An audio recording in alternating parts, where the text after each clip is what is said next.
অভিযোগ এসছে যে দুটি মোবাইল এবং টাকা ছিনতাই হয়ে গেছে। তো এই অভিযোগটা আমরা একটা স্পেসিফিক কেস নিয়েছি, আমাদের পূর্ব থানা কেস নাম্বার 20/2026। বিষয়টি হলো এরকম যে ওএলএক্সের বিজ্ঞাপন দিয়েছিল মোবাইল বিক্রির। তো অ্যাকর্ডিংলি যে বিক্রেতা উনি চন্দ্রপুর এলাকাতে টাইম দিয়েছে, যে ক্রেতা যে মোবাইল কিনবে বিজ্ঞাপন দেখে তারা চারিপাড়া থেকে তারা দুজন এসেছিল চন্দ্রপুরে।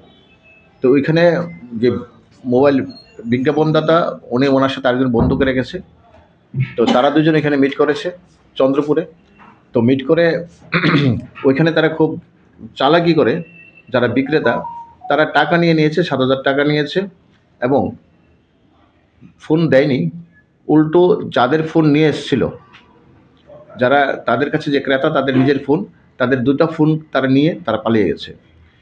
এটাই ছিল আমাদের অভিযোগ। এই অভিযোগের ভিত্তিতে আমি স্পেসিফিক কেস নিয়েছি এবং কেসটি আমি আমার সাব ইন্সপেক্টর সমর চাকমাকে তদন্ত করতে দিয়েছি।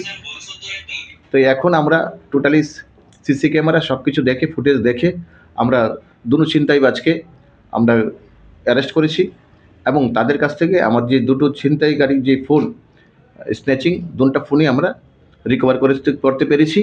আজকে তাদেরকে কোর্টে ফরওয়ার্ড করব। কি নাম তাদের, যে দুজনকে আটক করে? একজনের নাম হলো সুখেন দেবনাথ, ওর বাড়ি রেশমবাগান এলাকাতে। আরেকজন হলো শহীদ মিয়া, ওর বাড়ি সাউথ চন্দ্রপুর। টাকাগুলি কি পাওয়া গেছে? তাদের টাকাগুলো করতে পারিনি, তাদের কাছে আমরা ইন্টারোগেশন করেছি, তারা তার টাকাগুলো খরচ করেছে। আবার তাদেরকে আমরা স্ট্রংলি ইন্টারোগেশন করবো, রিমাইন্ডার নিয়ে আসবো। তারা এমনিতে কি করে? তারা কিছুই করে না, ঘোরাঘুরি করে।